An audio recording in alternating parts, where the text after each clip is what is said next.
የተከበራችሁ አድማጮቻችን ስርጭታችን እንደቀጠለ ነው። ወቅታዊ ዘገባዎችን አሁን እንመለከታለን። ሻያው ሰጠኝ እንደምን ዋላችሁ? ደህና ነን። እግዚአብሔር የተመሰገነ ይሁን። ደህና ነን። በእርግጥ ቀዝቀዝ ብሎ ዝናብ ከሌሊቱን ጀምሮ በአብዛኛው ሀገራችን ክፍሎች ቀደም ሲል በዜና ወጃሽ ያው የአየር ጸባይ ሁኔታ እንዲህ በጨው ባህር አካባቢ ሸለቋማ ቦታዎች ጎርፍ እንደሚከሰት ብለሻል። በዛ መኪና አሽከርካሪዎች ካሉ ጥንቃቄ ያስፈልጋል አይደለም? እውነት ነው። አዎ ጥንቃቄ ያስፈልጋል አሽከርካሪዎች። በጣም ጥሩ ወቅታዊ ዘገባዎቻችን የተለያዩ ርዕሰ ጉዳዮች እናነሳለን። መጀመሪያ የምንመለከተው የአሜሪካ መንግስት የመካከለኛው ምስራቅ ልዩ መልእክተኛ የሆኑት ስቲቭ ዊትኮፍ ዛሬ ወደ እስራኤል ይመጣሉ ተብሎ ይጠበቃል። እንደው አላማቸው ምን ሆነ? ስቲቭ ዊትኮፍ እስራኤል ሁለተኛ ቤታቸው ናት ማለት ይቻላል። ያው በተደጋጋሚ ይመላለሳሉ። የዛሬ ዋና ርዕሰ ጉዳያቸው ምን ሊሆን ይችላል? ሰጠኝ። አዎ እንግዲህ እንዳልሽው ነው። ስቲቭ ዊትኮፍ በመካከለኛው ምስራቅ በተለይ በእስራኤልና በዚህ አካባቢ እንዲሁም ደግሞ በሩሲያ አካባቢ ብዙ ጊዜ ይመላለሳሉ። የፕሬዝዳንት ትራምፕ ልዩ መልእክተኛ ናቸው። በታማኝነት ሁለቱ አካላት የሚሰሩ ነው የሚመስለኝ። እሳቸውን ያምናቸዋል። ብዙ ነገሮችን በእሳቸው አማካኝነት ነው የተፈጸመ። ያውን መካከለኛው በዚህ በእስራኤልና ሐማስ መካከል የተፈጠረው የሰላም የተኩስ አቁም ስምምነትም ሌሎችም እሳቸው ከፍተኛ አስተዋጽኦ ያደረጉ በት ያለ ነው። እሱም ዋናው ነው የጋዛ ሰርጥ ሁኔታ። ትልቁ ግን በዚህ በሳምንቱ መጨረሻ በቱርክ ኢስታንቡል ከተማ የአሜሪካ ባለስልጣናት ስቲቭ ዊትኮፍና የኢራኑ ውጭ ጉዳይ ሚኒስትር አባስ አርካቺ ተገናኝተው አሁን ሁለቱ ሀገራት በፈጠሩት ውጥረት ዙሪያ ይወያያሉ ተብሎ ይጠበቃልና ያንንም የእስራኤል ባለስልጣናትም ለማሳመን ጥረት እንደሚያደርጉ ነው እየተነገረ ያለው። ምክንያቱም እስራኤል ስምምነቱን ወይም ደግሞ ከኢራን ጋር የሚደረግን ድርድር ብዙ እየደገፈች እንዳልሆነ ነው። ይህ አጋጣሚ ለእስራኤል ጥሩ መስሎ ነው የሚታይ። ምክንያቱም አሜሪካ ጦር እርምጃ እንድትወስድ ነው ኢራን ላይ የምትፈልገው እየተነገረም ያለው። አሜሪካ ደግሞ በሌላ በኩል እየተደራደረች ነው ከኢራን ጋርና ድርድር ባይሆን የተሻለ ነው የሚል ሁኔታ አለ። ያው አሜሪካና እስራኤልም በትብብር ስለሚሰሩ የእስራኤልን መሪዎች ለማሳመን መስሎ ይታያል ዋናው ዓላማ የመምጣታቸው። ሌላው ደግሞ የሁለተኛው ዙር የተኩስ አቁም ስምምነትም አሁን ብዙም እንደተጠበቀው እየሄደ አይደለምና ያም ሁኔታ የሚወያዩበት መስሎ ነው የሚታየው። እንግዲህ መጥተው በምን ጉዳይ የበለጠ እንደሚወያዩ ይፋ የሚሆንበት ሁኔታ አለ። በዚህ ዙሪያ በእውነትም ፕሬዚዳንት ትራምፕ እስራኤልና ሐማስን የተኩስ አቁም ስምምነት ላይ እንዲደርሱ በሚል በመሰረተ ልማት የሆኑ ወደ 20 የሚሆኑ ነጥቦች አስቀምጠዋል። በደረጃው የመጀመሪያው ያው በእርግጥ የተጠለፉ ዜጎችን በማስለቀቅ አስከሬኖችን በሙሉ በአዛ የነበሩትን ወደ እስራኤል ተላልፈዋል። አሁን በቀጣይነት ወደ ሁለተኛ ምዕራፍ የድርድሩን ለማጠናከር በሚለው አሁን ትናንት ወዲያ እንግዲህ ያየነው ምንድን ነው? ወደ አዛና ከግብፅ ጋር የሚያዋስነው የሚያተላልፈው ኬላ ራፊያህ የተባለው ደግሞ ተከፍቷል። እንግዲህ የዚህ መተላለፊያ ኬላ መከፈቱ በእስራኤል በኩል በጥሩ ሁኔታ አታየውም። ለምን? ባለፉት ዓመታት ከጦርነቱ በፊትም ከውጭ የተለያዩ ሸቀጣሸቀጦች ጦር መሳሪያዎችን ጭምር ማስገባት ችለዋል ወደ አዛ ቀበሌ።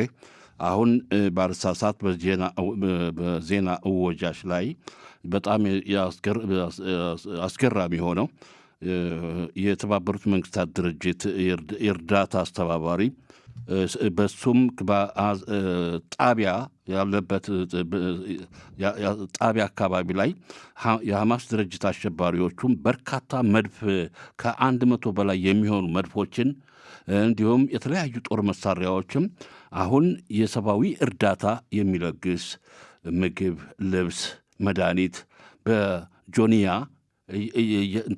እያቀረበ የእሱ ጆንያ ላይ ጽፉም የዚህ የተባበሩት መንግስታት ድርጅት ኬሻው ላይ ልበለው ላይ ተጽፎበታል። ማንነቱን ገላጭ የሆነ ቃል ከዛ ላይ በርካታ ከ100 በላይ መድፎችና የተለያዩ ጦር መሳሪያዎች አሸባሪዎቹም በዚህ ጥቅልል አድርገው ያስቀመጡት መከላከያ ሰራዊታችን አግኝቶታል። ይህ የሚያሳየው እንግዲህ የሐማስ ድርጅት እስካሁንም ጦር መሳሪያ እንዳለው የሚያሳይ ነው። ሁሉም እስካሁን ከ2 ዓመት በላይ በተካሄደው ጦርነት ላይ የህይወት መስዋዕትነት ከፍለናል። አሁንም በምድር ውስጥ ዋሻ ውስጥ አሉ እስካሁን። እንግዲህ ይህንን የተኩስ አቁም ስምምነትም አጠናካሪ እንዲሆን የሚለው የአሜሪካ ዲፕሎማት የመካከለኛው ምስራቅ ልዩ መልክተኛ ስቲቭ ዊትኮፍ መጥተዋል። እንግዲህ ረፋዱ ላይ እንግዲህ በቀጣዩነት እንየው።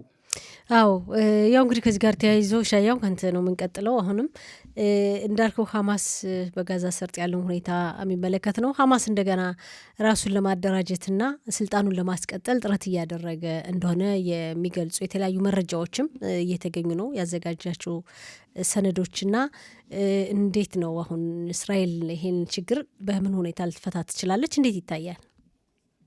ምንም ቢሆን ምን ይህ ወግ አጥባቂው አሸባሪ ሐማስ የጦር ትጥቄን አልፈታም እያለ ነው።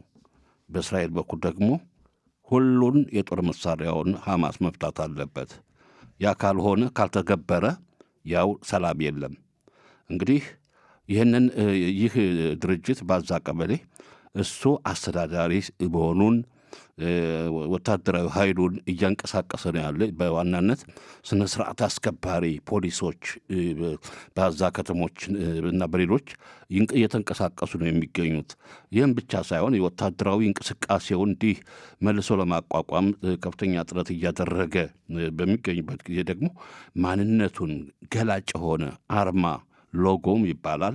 እሱ ደግሞ ያው ያንን አጠናክሮ ጀግንነትን ማንነቱን ለማሳወቅ በዲያውም በጦርነቱ እንዳሸነፈ ለማሳየት የሱ መለያ አርማውን ደግሞ እያሰራጨ ነው፣ ይፋ እያደረገ ነው የሚገኘውና ይህንን በተመለከተ እንግዲህ በእስራኤል በኩል በመጥፎ ሁኔታ እየታየ ነው። ይህንን የጦር መሳሪያ አዛ ቀበሌ በሙሉ የጦር መሳሪያ ነጻ መሆን አለባት ነው የምትለው። አዎ ሰጠኝ። ከዚህ ጋር ተያይዞ ያው ሐማስ ራሱን እንደገና እያጠናከረ ነው። እስራኤል እንዴት ታየዋለች? ይሄ አሁን ሎጎ ወይም አርማ ብለን ነው እንግዲህ የተረጎምነው። አርማውን በሚመለከት የጋዛ ሰርጥን የግንባታ ሂደት እንደገና የሚቆጣጠረው የተቋቋመው የቴክኖክራት የተባለው ኮሚቴ የራሱ የሆነ አርማ አለ ያቋቋመውና በዛ አርማ ውስጥ የፍልስጤም መስተዳድርን ምልክት አድርጓል ነው የሚሉት። ያን ደግሞ እስራኤል ትቃወማለች። የፍልስጤም መስተዳድር እንዲታይ አትፈልግም፣ በዚህ ኮሚቴ ውስጥ እንዲሳተፍም አትፈልግም። እና እንደውም ጠቅላይ ሚኒስትሩ ቢሮ ትናንት ምሽት መግለጫ ወጧል ይህን በሚመለከት። ይሄ ኮሚቴ ከዚህ በፊት ለእስራኤል ያቀረበው አርማ ምልክት አሁን ያሳየው እንዳልነበረ የተለየ እንደሆነ ነው የሚገለጸው። አሁን ደግሞ ይፋ ያደረገው ሌላ እንደሆነ ነው እና ይሄም እስራኤልን ትልቅ እንግዲህ ያስቆጣ ጉዳይ እንደሆነ እየተገለጸ ነው። እንዴት ታየዋለህ? አዎ አሁን መጀመሪያው የሐማስ ድርጅት ውስጥ ለውስጥ እየተጠናከረ ነው ራሱን። አሁን እንደሚባለው በጦር መሳሪያ በቀላሉ ፈቶ ለእስራኤል እጅ ይሰጣል የሚለው እንደው ዘበት ነው መስሎ የሚታየኝ። ውስጥ ለውስጥም ራሱን እያደራጀ እንደሆነ እየተነገረ ነው። አሁን የራፊያን ኬላ ከመከፈት በተያያዘ ይሄ አሁን እንግዲህ የጋዛ ብሔራዊ አስተዳደር ኮሚቴ ወይም በእንግሊዝኛ ናሽናል ኮሚቴ ፎር ጋዛ አድሚኒስትሬሽን የሚባለውና ኤንሲኤጂ ተብሎ በምህጻረ ቃል የሚጠራው የእሱ ምልክት ወይም አርማው ሎጎ አለ። ከዛ ጋር በተያያዘ አሁን ወርቅነሽ ያልሽው የፍልስጤም ራስ ገዝ መስተዳድር ሎጎም አብሮ ቀርቧል እና ይህን እስራኤል በጣም ተቃውማለች። የፍልስጤም ራስ ገዝ መስተዳድር በዚህ በራፊያ አካባቢ ብዙ እንቅስቃሴ እንዲያደርግ በዚህ በሰላሙ ሂደትም አስተዋጽኦ ያለው ድርጅት እንዲሆን አትፈልግም እና የእስራኤልን አስቆጥቷል። ምናልባት በሂደት የሚቀይሩት ይሆናል። አሁን ስቲቭ ዊትኮፍም ወደ አካባቢያችን መምጣታቸው እንዲቀየር የሚያደርግ ሊሆን ይችላል እና ቀላል ነገር አይደለም። ያኛው እንግዲህ ጋዛን ራፊያን አስተዳደራለሁ ያለው አካል የራሱን ሎጎ ማድረግ ሲገባው በአጠቃላይ የፍልስጤም ራስ ገዝ መስተዳድርን ማድረጉ እስራኤልን በጣም አስቆጥቷል እና ይህ ነገር መቀየር ያለበት ነው። ይቀየራል ብለን ተስፋ እናደርጋለን። ምክንያቱም ካልሆነ እስራኤል ላትቆም ትችላለች በተፈራረመችበት ሁኔታ። ይሄ እንግዲህ ደግሞ ወደ ሌላ ነገር ሊያመራ ይችላል። እንግዲህ ሁኔታውን እናያለን በሂደት። ከዚህ ጋር ተያይዘው እንግዲህ ያው ስቲቭ ዊትኮፍ ዛሬ አሁን እንግዲህ ከሰዓት በኋላ ከጠቅላይ ሚኒስትር ቢንያሚን ኔታንያሁ ጋር ተገናኝተው ይወያያሉ ተብሎ ይጠበቃል። እንግዲህ በዚህ ጉብኝታቸው ብዙ ነገር የተካተተ ሀሳብ አለ። የፊታችን አርብም በቱርክ በኢስታንቡል ከተማ ከኢራን ተወካዮች ጋር ድርድር ለማካሄድ ታቅዷል። እንግዲህ ከዛ ውይይት በፊት ነው ዛሬ በእስራኤል ከባለስልጣናቱ ጋር ተገናኝተው የሚወያዩትና እንዴት ነው ይሄ ነገር ከኢራን ጋር ያለውን ሁኔታ ለመወያየት ይሆን ወይስ በፍልስጤምና በጋዛ ሰርጥና በእስራኤል መካከል ያለውን ችግር ለመፍታት ይሆን? ሰጠኝ ካንተን ቀጥል። እንዲያው አበባ ደሳለኝ የተባለችው ድምፃዊት እንደምታውቂያት እሷ ምንድነው ሙሽራ የቀረ ብላ የዘፈነችው እንደዛ ነው የሚመስልና በተስፋ ሲጠበቅ የነበረው የትራምፕ ኢራንን ያጠቃሉ እንዲያው ያው ሙሽራው እንደቀረ ነው ማየውና ሰው ጓጉቶ ሁሉም ነገር እርምጃ ይወሰዳል ተብሎ ብዙ ነገር ከተጠበቀ በኋላ አሁን በዚህ ኢራናውያን ሰልፈኞች ላይ የሚወሰደው እርምጃ ቀርቷል ብለው አቀዛቀዙት።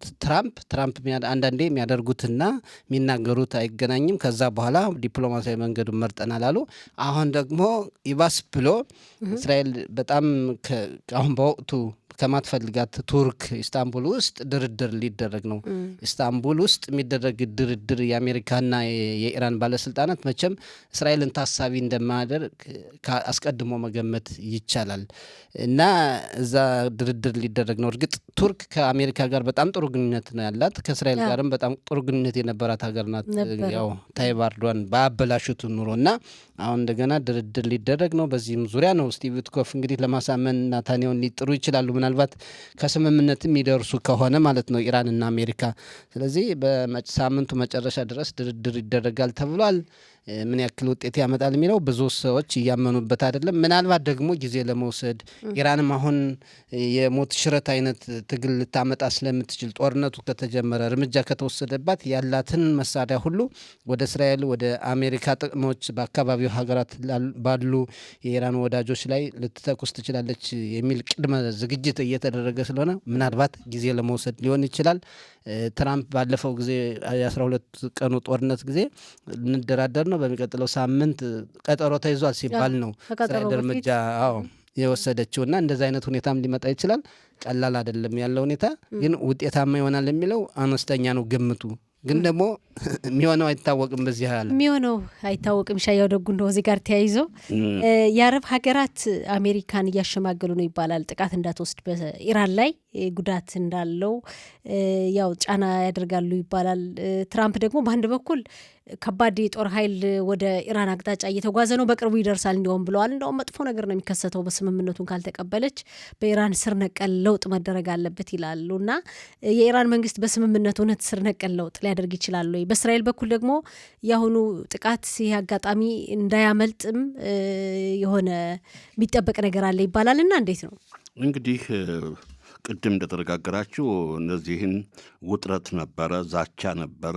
እንግዲህ የኢራን ህዝብ አደባባይ እየወጣ የዚህን አምባገነናዊ ስርዓተ መንግስት ጨኳኝ ገዳይ የሆነውን ስርዓተ መንግስት ከስልጣን ለማውረድ ነው ይህ የተነሳበት። ገና ጦርነቱ ባይጀመርም ዋናው ግብ መድረስ ያለበት ብዙ ዓመታት ያህል በስቃይ መከራ የሚኖረው የኢራን ህዝብ ነጻነቱን እንዲያገኝ በሚል እንዲያውም ጭፍጨፋውን ይሄ መንፈሳዊ ሃይማኖት መሪ ናቸው የሚባሉት ኻሜኒ እሳቸው በጣም ወግ አጥባቂ፣ አክራሪ፣ ኢሰብአዊ ከሰው የማይጠበቅ ድርጊት በዜጎቻቸው ላይ እየፈጸሙ ነው፣ እየረሸኗቸው ነው በሚልና ይህንን እንዲተው ሰው ዜጎቻቸውን እንዳይጨፈጭፉ ከዚህ ድርጊት ያቆሙ እያሉ ትራምፕ በተደጋጋሚ ሲያስጠነቅቁ ቆይተዋልና ያ ተከትሎ እንዳልሽው የአሜሪካ መከላከያ ሰራዊትም የአየር ኃይሉ እንዲሁም የባህር ኃይል አጠቃላይ በዚህ በመካከለኛው ምስራቅ አካባቢ ሰፍሯል፣ ቦታውን ይዟል።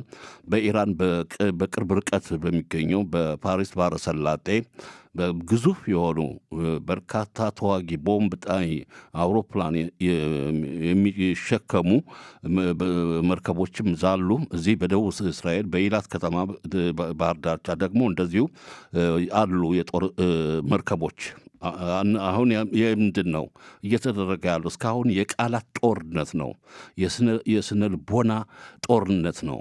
አሁን ምናልባት ከዚህ ወታደራዊ እንቅስቃሴ መጀመሪያ የማጥቃት እርምጃ የአሜሪካ መከላከያ ሰራዊት በኢራን አስተዳደር ላይ የማጥቃት እርምጃ ከመውሰዱ በፊት ምናልባት አንዳንዴ በማስፈራራት እኮ ስልጣኑን ትቶ ምናልባት ይኮበልሉ ይሆናል የሚል አስተሳሰብ አላቸው መሰለኝ የአሜሪካ አስተዳደሮች። እና አሁን በሰላማዊ ሁኔታ ኢስታንቡል እንግዲህ በዚህ ሳምንት ማለቂያ ያው ድርድር በክብ ጠረጴዛ ዙሪያ ስለ ሰላም መደራደር በአንድ በኩል ጥሩ ነው። ግን የኢራኖቹ በምንም ታምር በዚህ በነበራቸው አክራሪነታቸው በምንም ታምር ከነሱ የሚጠበቅ ነገር የለም፣ በስልጣናቸው እንቆያለን ብለዋል። እና እስካሁን ግልጽ ያልሆነ ነገር አለ ባልደረቦቼ። ትራምፕ እስካሁን እስራኤልና ሐማስን ጦርነትን በተመለከተ ለማስታረቅ ብለው ወደ 20 ነጥቦችን 1 2 3 4 መፈጸም የሚገባቸው እቅዶችን አሳውቀዋል። አሁንስ አሜሪካ ትራምፕ ከኢራን ጋር በሚያደርገው ክርክር ማለት ድርድር ምንድን ነው የሚጠይቁ? ትራምፕ 3 ነገሮችን ነው ይቅርታ እየጠየቁ ያሉት። አንደኛው የኒውክለር እቅዷን መተው አለባት ኢራን።